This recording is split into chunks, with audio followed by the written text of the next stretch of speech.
well, whomever, right? So it may be the dealership, this may be the admin.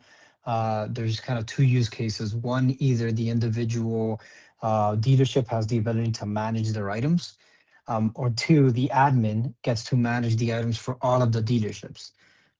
Because if corporate doesn't want the dealerships to have complete autonomy of their catalogs, then this can be managed by either an admin or the individual dealerships. So right now I'm going to manage it as if I'm managing all the catalogs, right? So this is the initial kind of dashboard. If you select all products, you can, there's three catalogs for this, for Porsche right now. We have classic, lifestyle, and tech equipment. So I'll just click lifestyle. These are all the items in lifestyle, right? So if I wanted to, let's say, edit this particular item, from here, you can make it pickup only. So again, if you just select pickup only and then you save it, at that point, that item on all the dealerships will be pickup only. This is useful if like a bumper, right? Things that you can't ship, like an airbag or a battery or something, you can make it pickup only.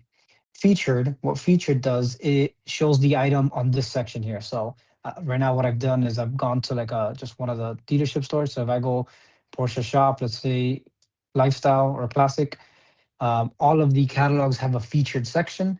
It's as simple as you kind of making that featured. Once you make that featured, it will show up as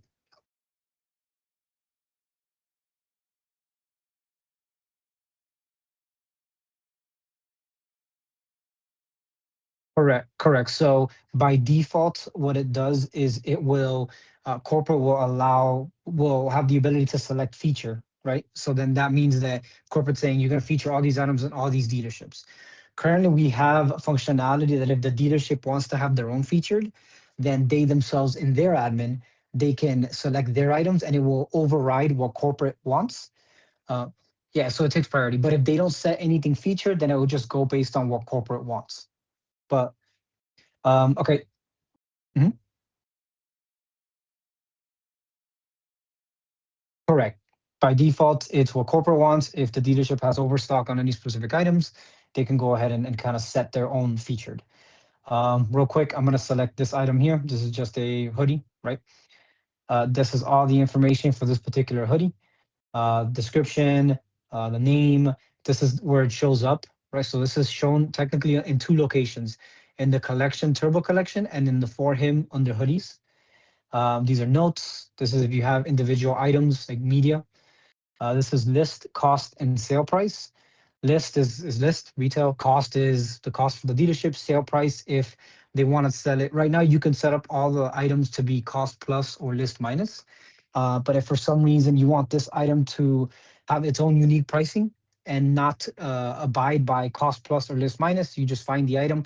If let's say this is an item that you have overstock, you want to get rid of it, you want to sell it for $50, you don't want it to be cost plus or list minus, you just set it for 50, you save, and that's pretty much it. It will override list minus cost plus. This is the part number for that particular item. Weights and dimensions. Again, if you have weights and dimensions, you can go ahead and plug that in here.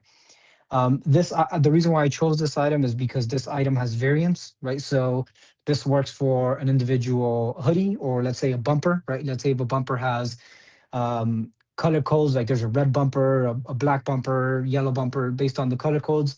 Each of them have their own unique part numbers. So this is essentially creating a group. So once you make this item a variant, it makes that item a group. So now this item is a group of hoodies. So there's a small, extra small, medium, extra large. Each, yeah, each of the modifiers. Right? Each of them have their own pricing, their own list cost. Each of them can have their individual sale. These are the options. Like if you want it. So again, I'm using the hoodie as an example, but if this was a bumper, this would be like red, right? This would be black, whatever it is, right? So this is just like kind of the variance. The quantity, if you have quantity, you can add in there the quantity itself. If each of them have, mhm.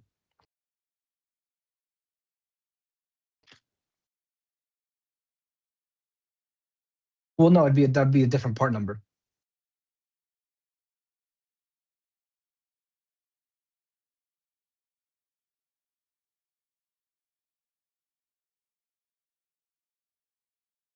I don't I don't think so. but I can't see how that would be difficult to implement, right? It's just like a duplicate. Yeah. So, okay. So yeah, quantities. If each item needs their own image, like for in this instance, it doesn't. But again, going back to like the bumper example, if you want a red bumper, black bumper, you can just have individual images for each of them. If you want to stop an item from being sold, it's as simple as making it inactive. For whatever inactive means, it just doesn't show up. Out of stock means it will show up, but you can't purchase it. So it's relatively straightforward, right? Um, this is for meta information. So for instance, I'll go back to this here. Let's find this item actually, lifestyle. So let's go back. Uh, so this item is in for him hoodies. So let's find that item in for him hoodies. So for him hoodies, so one of these, whatever. Um, Okay, so oh well, no, this item is inactive. That's why I couldn't find it. So see, like so, since this item is all inactive, it doesn't show up. But I'll just use one of these hoodies for an example.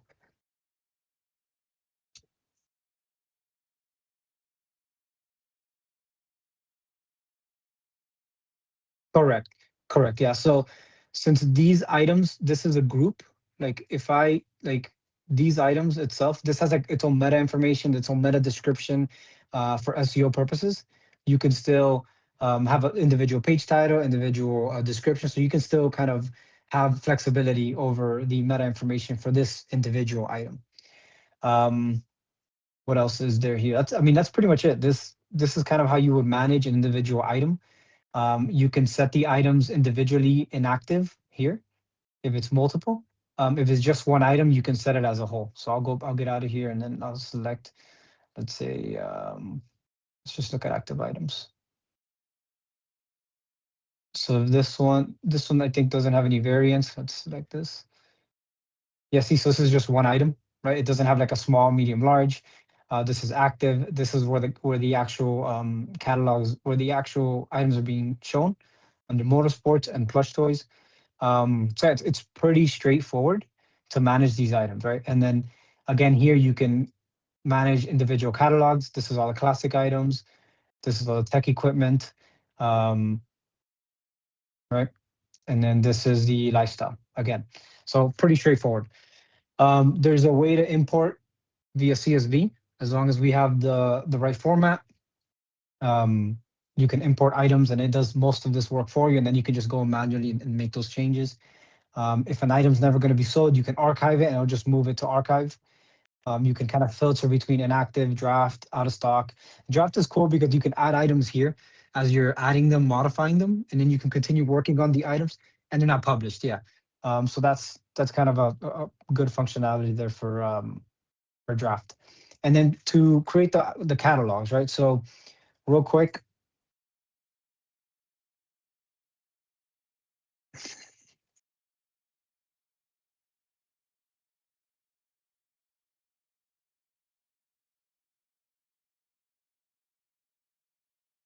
what do you mean?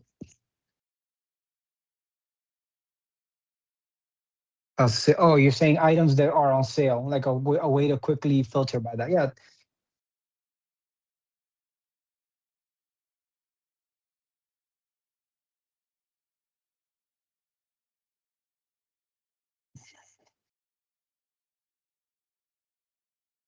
yeah, that's not a bad idea. So the duplicating the items and then being able to quickly sort items that are on sale. Yeah, that's a good idea.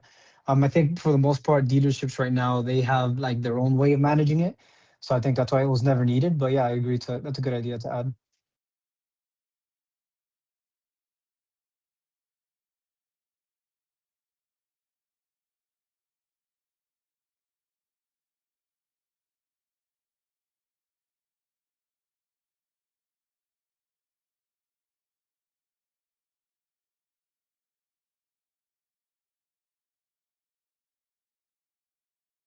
Yep, I agree. That's a good idea.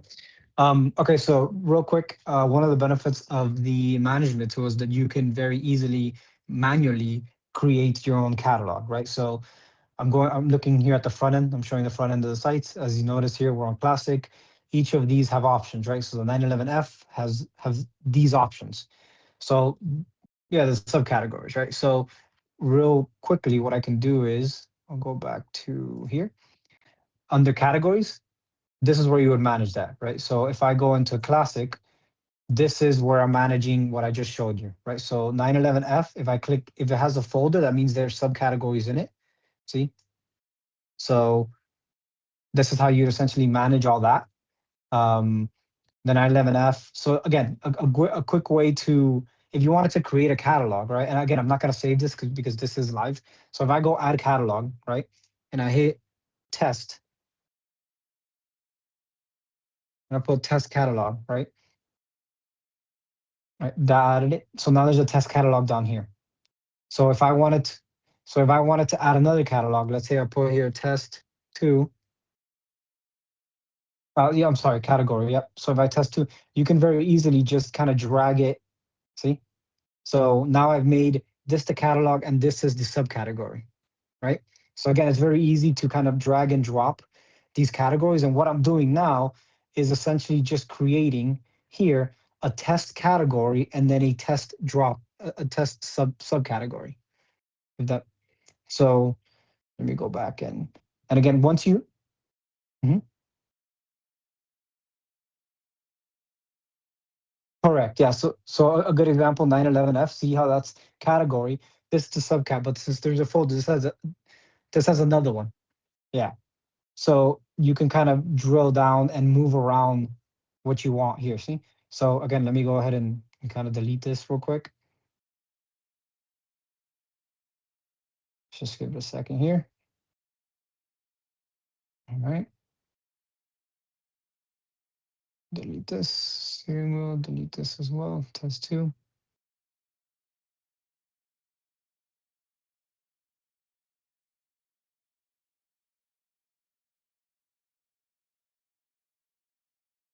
No, yeah, it takes a second because it actually has to go and refresh it. So yeah, see now it deleted both of them. All right, so that's how you create the catalog, right? So every catalog, so a good way, so let's say if I do 911F, right? If you see 911F has edit, right? So if I click on edit, these are the options for the 911F. So this is the category URL, right? So if I go here and let's go to correct. So this is essentially for SEO. So you see how I selected the 911F? These are the subcategories I have, but this itself is its own page, right? 911F. So the reason why I added that functionality there is because this is the category. If I wanted a unique meta title, description, meta keyword, if I wanted a revolution slider shortcode, I can add it in here. Once I add it in here, it essentially takes over this area here. So let me see if I have one that has, if I have one, let me see. Some of these have them, some of them don't. Yeah, so lifestyle, Porsche lifestyle has this image here. That's where you would add that image here.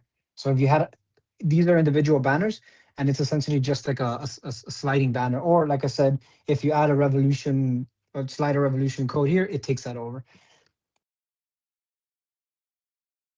Correct. So that's essentially how it works. You can kind of uniquely, it's like its own meta description for each of them. Page content is very simple, just like you see how that was a banner. That's because there's multiple banners for this. Yeah. So if you wanted to add a description about this, you can add it here, page content, and all that does is adds it here as well, right on top of the Porsche left. Again, just a way for corporate to kind of control the content on that site, right?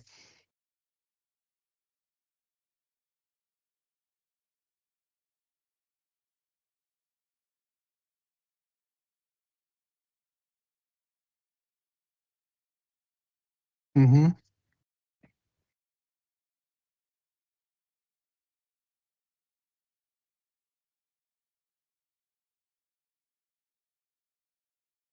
Yeah, exactly. Since we have everything as individual fields, it's very easy for us to add any sort of kind of export functionality. So so yeah, this is how you would manage that. And the beauty of this here is that, so I selected edit for this category, right? For the 911F. right? This is where I was at. But I can do that for all, like the subcategory, I can do that as well. Yeah. So every sub, every basically every page, you see this is 911F, classic, and then electrical equipment. I can go ahead and uniquely modify the meta title, description, keyword, everything. At a granular level as deep as I want it to be. See? So body, see, it just continues going in, and each of these are individual URLs. This is a URL. Correct. They're different SEO opportunities, right? So okay, so I've created a category here. So you saw how easy it was to create categories. Once a category is created, the last thing I want to show you here is how to create an item. Correct. Yeah. So let's say I'm here in Classic, right, and I want to add a product. So again, this is very familiar. This is what we were looking at when we were adding an item. You go ahead and fill all that information out. When it comes to like categories here, you can go ahead and just select the category here. Yeah, so you can have it in multiple sections. So let me see if I can find a good example here. I'll go into lifestyle.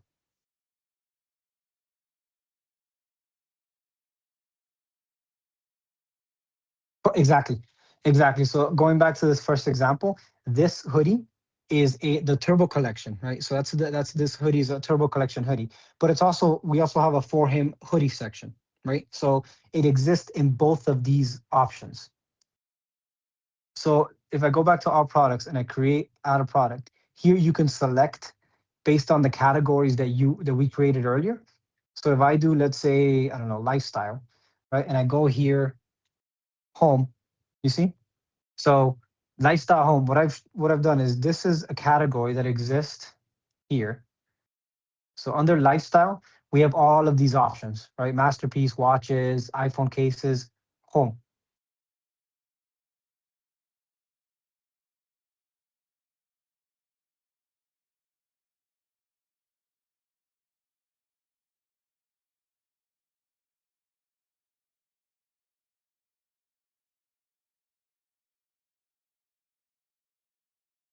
Correct.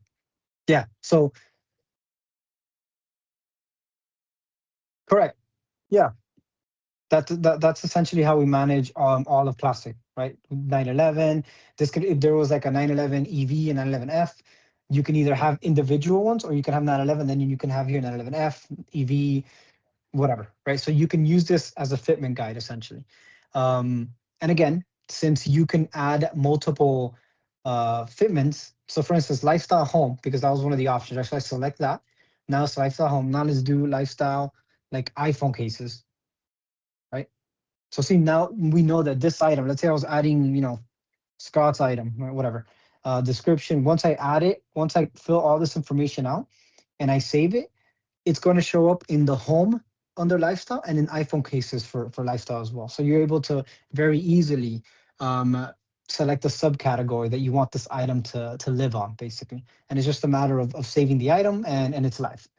Um, that's pretty much it. Once an item is live, all you have to do is select refresh catalog on eStore.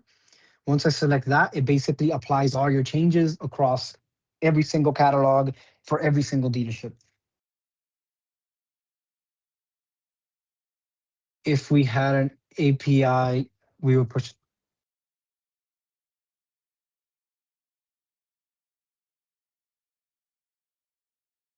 Correct. Yeah. I mean, this is just a way to manage items. If whether it be an export, whether it be an API, everything is a field in a database, so it's very easy for us to connect to any APIs or export anything specifically like that PDF you showed me earlier. So yeah, I mean that's pretty much it. That's pretty much it. Like you featured items, you can archive it. You can very easily see the items here. You can very easily kind of.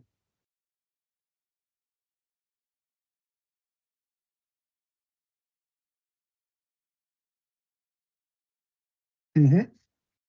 Correct.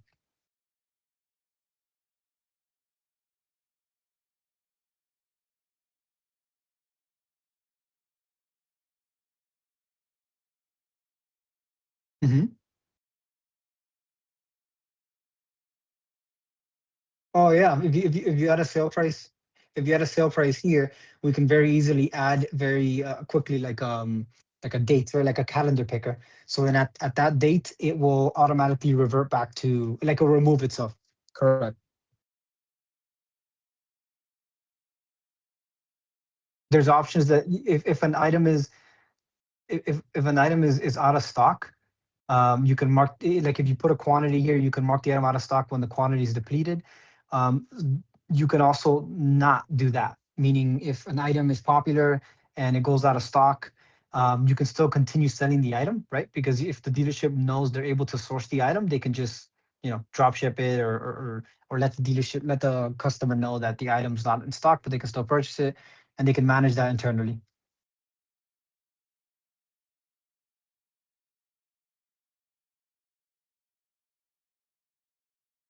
Yeah, we have a import functionality.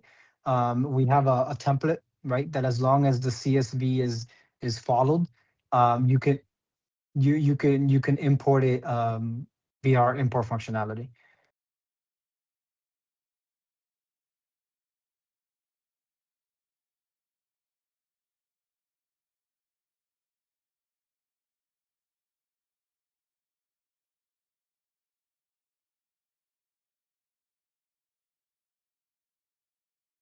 Yeah, yeah. I mean, it's a CSV, right? So we built this product specifically to kind of enable dealerships to upload their data instead of them going. I mean, they could do it manually, and a lot of dealerships like doing it manually. That's why we have the interface. But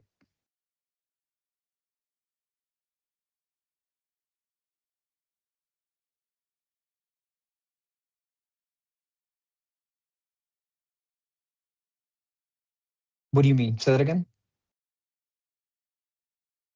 Correct.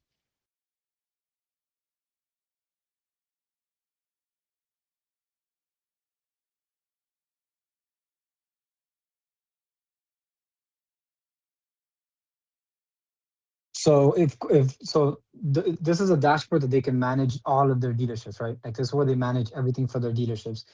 They themselves have individual roles. So let's say employee A from corporate only handles reports and credentials, then they may only need access to the admin manager and the reports, right? If employee And then correct. And then if employee B of corporate only handles the management, like the actual catalog, they would only have access to the management, like this tool that we're looking at right here. So yeah, we have the ability to go in here and with roles and permissions, be able to toggle this on and off.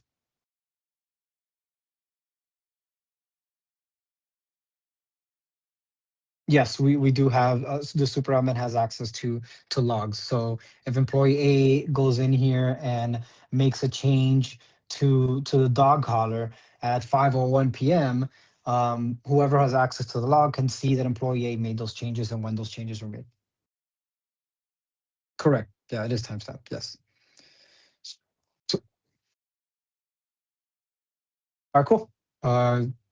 Thanks, Scott. Bye.